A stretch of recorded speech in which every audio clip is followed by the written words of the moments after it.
So King Charles's first ever speech as a king since he's ascended onto the throne was an absolute flop, and I'm going to break it down as to why. Hey guys, it's Mark Morley. Hopefully you guys are all doing well today. Back at again with another video. If you have not subscribed, click that button. It is daily and consistent content. Subscribe. Click that button. And let's get straight into this video. Send a super thanks. Let's get into this. So this was the first time that King Charles was doing his speech. An absolute flop, first and foremost, because of those protests and the banners and how the fact that those particular pictures and videos have gone viral that work against King Charles. But we spoke about that in a previous video. In this particular video, we are basically seeing the fact that, he has made the speech. First and foremost, he clearly was very nervous in terms of reading the script of what he was meant to say, written by Rishi Sunak and his team and etc. He kept looking over to certain people, Rishi Sunak included, because clearly he either didn't believe what he was saying or was confused. But it really goes to show you that this King Charles speech, whatever, is all a performance, because the man is literally reading out what he's been told to read out. He barely is believing any of the things that he's meant to do anyways. He's just filling his purpose that he so desperately wanted. For the fact that they've announced that they are banning cigarettes for those after 2009 born, so those 14 and up, once they are legal age, they can never buy cigarettes for life, basically bringing up a new generation of no cigarettes. Whilst I think that this is healthy and pro-healthy and etc., it's not realistic. People are still going to smoke cigarettes regardless. It's going to really F up the cigarette business, tobacco business. But the fact that they're banning it completely, I don't understand. It really doesn't make any sense. We're focusing more on this than over the fact that the Conservatives have very much taken advantage when it comes to the COVID inquiry that we've seen. The fact that, a man, King Charles, doused in so much money with crown and jewels and everything that he's wearing, while simultaneously speaking on living wage and the cost of living crisis and helping people who are very much poor in the UK. Does that make any sense? Like what in a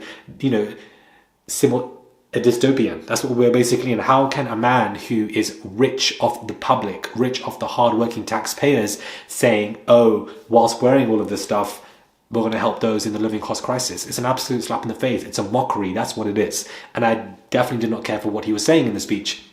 Now, not only that, but there wasn't any conviction in what King Charles was saying. It was a very boring, lackluster speech. A lot of people were, speaking on banishing the monarchy yet again via online based on what he was saying, because they were just reminded about how pathetic this monarchy really is. Not only that, but the audacity for King Charles to even sit there and say that he is with the people of Israel, when that's very much not true, because a genocide is taking place in Palestine. Nearly over 10,000 Palestinians have been killed, over 5,000 children have been killed. And for the fact that this man sat there and didn't have the audacity to even discuss the fact that Palestinians have been under a genocide for a very long time, and for the fact that there are war crimes going on that Israel have broken internationally, but has decided to side with those who are colonizers and who have been oppressing the oppressed for a very long time, is something that are obviously expected from this pathetic royal monarchy. It reminds me of why I despise King Charles even more. It is a slap in the face. It is disgusting what he said, and I absolutely do not agree with what he said in regards to being very much pro-Israeli. You can't be pro-colonizer, pro-genocide. It's absolutely vile, disgusting. If you see the scenes that are coming out of Gaza, the fact that Gaza is now no longer more, the fact that everything has been destroyed, the fact that people, children, women are dying left, right and center, and the fact that you stand by that means you're nothing but a waste man. It's just disgusting. This entire speech was dumb. It made no absolute sense. It was a lackluster performance. It was pathetic, and I'm not here for it. I think it's a slap in the face to all of us who are in the UK, but the fact that this man is in our face discussing living cost crisis as you're doused in hundreds and hundreds of pounds worth of jewels that were stolen, taken away from different countries, yet put all over your face and head and robes. I'm not buying any of it. Camilla looked pathetic as well. Nobody really cared for her. Again, she's just reminded that she's not popular no matter what the girl does. She always is going to be the side chick, the side salad, the salad piece that is on the floor. That is who she's going to be. So this entire speech was a failure in my eyes. I didn't really care for it. The fact that stories of Prince Harry doing a convention conversation or turning up to a Katy Perry concert with Meghan Markle had more media attention than King Charles explains why he tried to cut their funding and bring them back to the UK through the Byline Times expose article and scandal, because clearly no matter what this king does, even as during his first king speech, nobody cares about it, and they only see it as lackluster, and he doesn't get the media attention that he so much craves now that he's gotten the throne that he's been craving for a long time. But unfortunately, he doesn't meet up to the expectations that he may have thought when it comes to the public, because we will never forget how he treated Diana, how the whole family treated Diana, to be honest with you. The whole speech was a mess from head to toe, nonsense, not here for it. Let me know your thoughts are when it comes to this. Just wanted to break this down because it's been pissing me off and I wanted to get it off my chest. chest,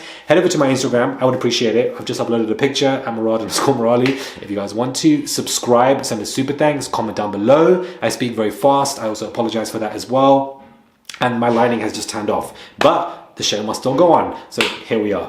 Subscribe to the channel, click that button guys for daily and consistent content. And if you do come to places like Morocco where I am right now, where they've just had a big earthquake and you want to come to boost the economy, don't haggle with the people. Don't try and give them less money when it's barely £5-6 for us and a lot more when it comes to currency exchange, especially because of the earthquake. People are struggling here. Just tip, give more money to the people here. Don't haggle 24/7 for money that is not life-changing for you, but is life-changing for the people on these streets. Give money to the children. Tip them. They're suffering from a mass earthquake that has taken place. Boost the economy. Tip, give your money. It's really not hard to do so. It can go a long way. I don't understand why a lot of people want to come to places like Morocco and want to haggle 24/7. The fact that I've seen it 24/7, especially a country that is suffering so much, it makes absolutely no sense.